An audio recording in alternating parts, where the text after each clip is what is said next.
आज के सेमिनार का प्रसंग है सामंजस्य से शक्ति, और इसमें हमारी यह कोशिश है कि यह सेमिनार न केवल डिफेंस लॉजिस्टिक्स के संदर्भ में होल ऑफ नेशन अप्रोच पर एक दिलचस्प दृष्टिकोण प्रदान करे, बल्कि इस महत्वपूर्ण विषय पर एक प्रासंगिक एवं ठोस चर्चा की शुरुआत करे। Logistics otherwise is considered a drab subject, but we at the Directorate of Operational Logistics and Strategic Movement have ensured that we make it as interesting as possible.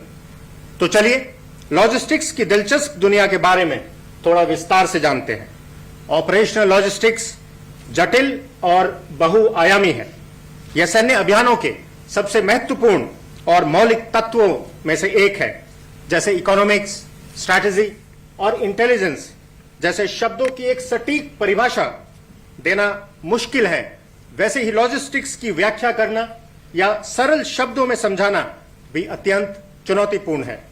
अगर मैं सामान्य शब्दों में कहूं तो ऑपरेशनल लॉजिस्टिक्स एक जटिल कार्य प्रणाली है जिसका संबंध भौतिक वस्तुओं, प्रक्रियाओं और योजनाबद्ध नीतियों से है, और जिसका उद्देश्य सैन्य अभियानों को व्यवहारिक रूप से सहयोग करना है। सैन्य अभियानों को सफलतापूर्वक अंजाम देने में ऑपरेशनल लॉजिस्टिक्स की एक अत्यंत महत्वपूर्ण भूमिका है, इसलिए इसका अध्ययन करना भी अनिवार्य और अति आवश्यक है।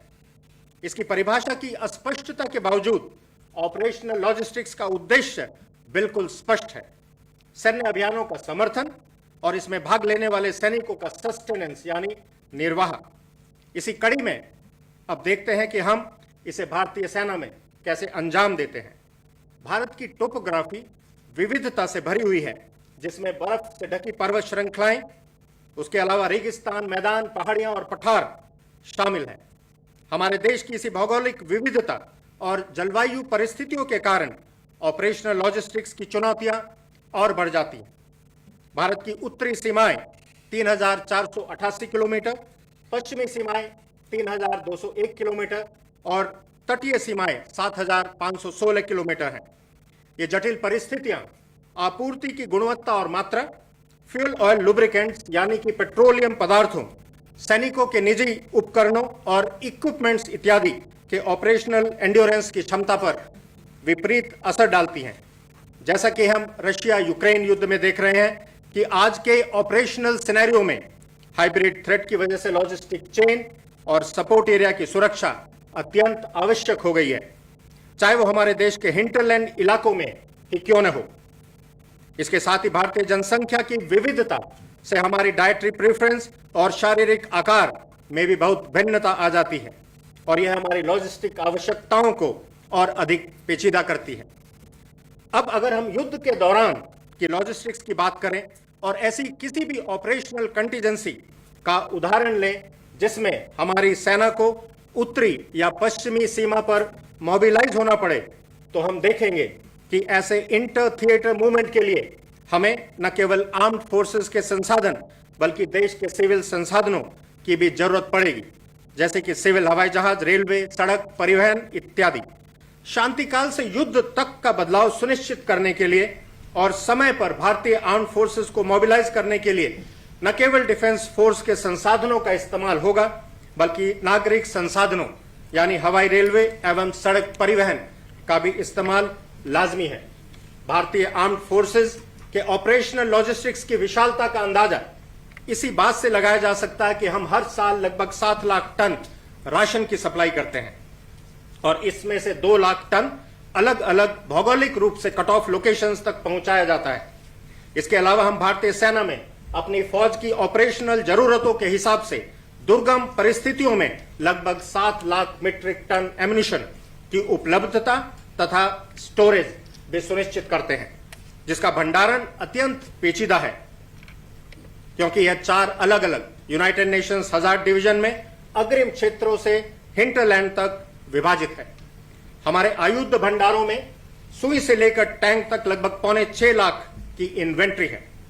अब आप संक्षेप में देखें कि कैसे हर साल मात्र हमारी उत्तरी सीमाओं पर दुनिया की एक बहुत बड़ी कॉम्प्लेक्स पेचीदा ऑप लॉजिस्टिक्स को अंजाम दिया जाता है। प्रत्येक वर्ष उत्तरी बॉर्डर पर ऑपरेशनल लॉजिस्टिक्स की वार्षिक एक्सरसाइज होती है, जिसके तहत हम लगभग 4.5 लाख सैनिकों, 900 से भी अधिक ए व्हीकल्स, 45,000 से ज्यादा बी व्हीकल्स, 2,000 से भी अधिक आर्टिलरी और एडी गनों को सस्टेन करते हैं। While our northern borders are cut off for 6 months, we stock our stores with 82,500 metric tons of ammunition, 1.9 lakh metric tons of ration, 20,000 metric tons of ordnance store. संचार मार्गों में लगातार रुकावटें, विषम वातावरण, कोविड और आर्टिकल 370 के परिणामों के बावजूद 1,57,000 मीट्रिक टन से भी अधिक सप्लाई और एमिनिशंस का मूव, 270 ए व्हीकल एवं 12,000 बी व्हीकल से अधिक का इंडक्शन, निरंतर रिपेयर और रिकवरी कवर मुहैया कराया गया।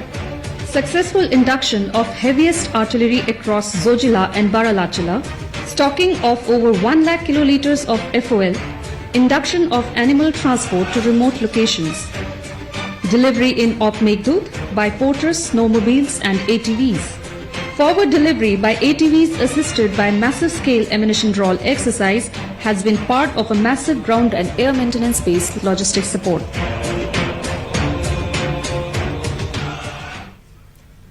ऑपरेशन स्नो लेपर्ड के दौरान हमने अपनी लॉजिस्टिक एफिशिएंसी का प्रदर्शन बखूबी किया है। इस दौरान हमने तीनों सेनाओं के परस्पर सामंजस्य से एक विशाल चुनौती को सफलतापूर्वक पार कर दिखाया, मगर यह मात्र एक सेक्टर के सक्रिय होने पर। किंतु कल्पना कीजिए कि अगर यह स्थिति हमारे दोनों सीमाओं पर होती तो क्या हम अकेले यह कर पाने में सफल हो पाते? शायद यह चुनौतीपूर्ण होता, लेकिन हमारा नागरिक सैन्य समन्वय यानी सिविल मिलिट्री फ्यूजन हो तो हम किसी भी बड़ी से बड़ी परिस्थिति को पार कर सकते हैं।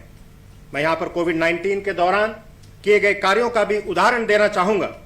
कोविड-19 में हमने भारतीय रेलवे के साथ मिलकर मिलिट्री पर्सनल्स को विशेष रूप से सैनिटाइज की गई ट्रेनों से आवागमन कराया।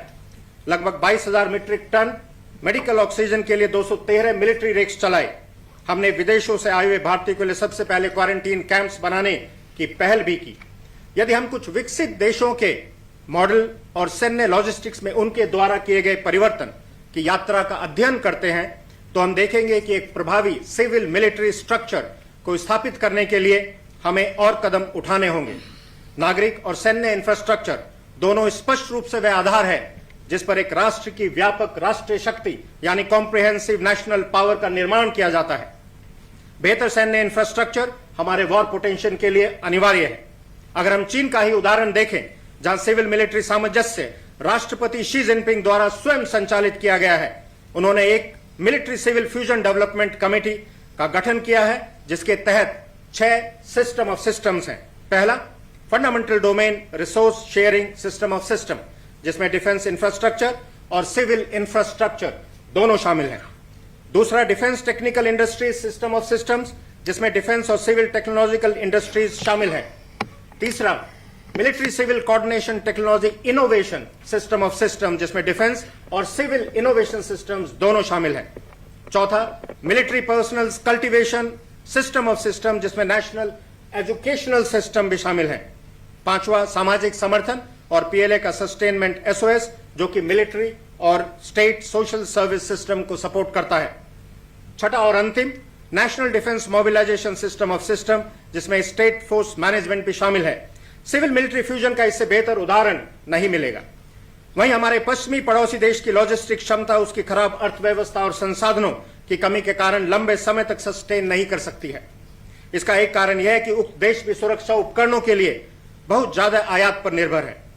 लेकिन पाकिस्तान में भी नेशनल लॉजिस्टिक सेल है जो युद्ध या आपातकाल में पूरे देश को मोबिलाइज कर सकती है। पाकिस्तान ने राष्ट्रीय स्तर पर भले ही स्ट्रेटेजिक लॉजिस्टिक्स के आधारभूत सुधार किया हो, मगर उनकी आर्थिक स्थिति खराब होने की वजह से इसके कार्यान्वित होने पर एक बहुत बड़ा प्रश्न चिन्ह है। इस सेमिनार का प्रसंग सामंजस्य से शक्ति है। हम हमेशा से सुनते आ रहे हैं कि एकता में शक्ति होती है, और इसी वाक्य ने मुझे यकीन दिलाया कि सामंजस्य और समन्वय हमारी चुनौतियों का समाधान कर सकता है। मैं इस बात पर जोर देना चाहता हूं कि हमें अपने प्रयासों को सिनर्जाइज और सिंक्रोनाइज करने की जरूरत है, जिसमें हम बिना राष्ट्रीय स्तर पर संसाधनों और बजट को बढ़ाए सिर्फ समन्वय और सामंजस्य के द्वारा परस्पर प्रयासों से ज्यादा बड़ा लक्ष्य हासिल कर सकते हैं। स्ट्रैटेजिक लॉजिस्टिक्स का अभिप्राय राष्ट्रीय स्तर पर मिलिट्री इंफ्रास्ट्रक्चर और ड्यूअल यूज इंफ्रास्ट्रक्चर बनाना है। यह इंफ्रास्ट्रक्चर प्रौद्योगिकी, इंडस्ट्री, इन्वेंट्री, स्टोरेज क्षमता और ट्रांसपोर्टेशन क्षमता से जुड़े हुए हो सकते हैं। इसलिए हमारी सशस्त्र सेनाएं प्रतिबद्ध हैं हर प्रयत्न करने के लिए जिससे हमारी स्ट्रैटेजिक लॉजिस्टिक्स क्षमता मजबूत होती है। इसमें मिलिट्री लॉजिस्टिक्स को पूर्णतः नए दृष्टिकोण से देखना व होल ऑफ नेशन अप्रोच, आत्मनिर्भरता और पॉलिसी आधारित ढांचा शामिल है। हम सभी निश्चित रूप से कह सकते हैं कि यद्यपि हमारे देश में हर क्षेत्र में समन्वय और सहयोग में बढ़ोतरी हुई है, लेकिन अब अधिक परिणाम प्राप्त करने के लिए हमें हमारे प्रयासों को सिनर्जाइज और सिंक्रोनाइज करने की जरूरत है और आपसी तालमेल को बढ़ाने का समय है ताकि संपूर्ण देश के प्रयासों और संसाधनों का प्रभाव सर्वोत्तम रूप से प्रतिपादित किया जा सके। स्ट्रैटेजिक लॉजिस्टिक्स राष्ट्रीय, सैन्य और सैन्य संबंधित बुनियादी ढांचे के निर्माण और रखरखाव से संबंधित है। इस बुनियादी ढांचे में टेक्नोलॉजी, इंडस्ट्री, इन्वेंट्री, वेयरहाउसिंग और ट्रांसपोर्ट क्षमताएं शामिल हैं। इसलिए हम सशस्त्र बल इस उद्देश्य के लिए हर संभव प्रयास करने के लिए प्रतिबद्ध हैं। रक्षा निर्माण में आत्मनिर्भरता, टेक्नोलॉजी और ड्यूअल यूज के बुनियादी ढांचे द्वारा सशक्त संपूर्ण राष्ट्र दृष्टिकोण यानी होल ऑफ गवर्नमेंट अप्रोच के साथ सैन्य लॉजिस्टिक्स को री इंजीनियरिंग करने में सरकार की मजबूत नीतियां सपोर्ट करती हैं। इसी को मद्देनजर रखते हुए भारत सरकार ने 2 बेहतरीन कदम उठाए हैं, एक नेशनल लॉजिस्टिक्स पॉलिसी बनाने का और दूसरा प्रधानमंत्री गति शक्ति योजना जो कि सामंजस्य और समन्वय दोनों की पूर्ति करता है। अपनी बात के अंत में आप सभी महानुभावों को विचार के लिए कुछ सवाल देना चाहूंगा। I want to ask you if operation logistics is an art और साइंस। आर्थिक चुनौतियों और सैन्य लॉजिस्टिक्स के बीच आदर्श संतुलन क्या है? नेशनल पावर के सभी इंस्ट्रूमेंट्स का उपयोग करके स्ट्रैटेजिक लॉजिस्टिक्स का निर्माण कैसे करें? स्ट्रैटेजिक लॉजिस्टिक्स से ऑपरेशनल लॉजिस्टिक्स में मजबूती लाने के लिए एक मैकेनिज्म कैसे विकसित करें? पारंपरिक प्रक्रियाओं से ऑटोमेशन तक का परिवर्तन लाने के लिए रोड मैप कैसे विकसित किया जाए?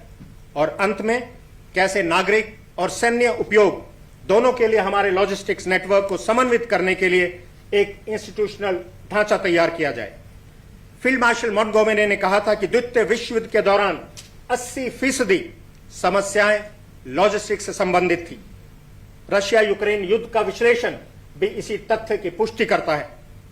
मुझे विश्वास है कि आज की सेमिनार के अंत तक ऐसी समस्याओं और कई सवालों के जवाब हमारे आज के प्रख्यात वक्ताओं जो कि अपने अपने क्षेत्रों के विशेषज्ञ हैं उनके द्वारा मिल जाएंगे और कई अनुत्तरित भी रह सकते हैं जिनके वांछित उत्तर या अंतिम परिणामों को अपेक्षित स्तर तक लाने के लिए मैं हमारे संयुक्त प्रयासों की आवश्यकता होगी।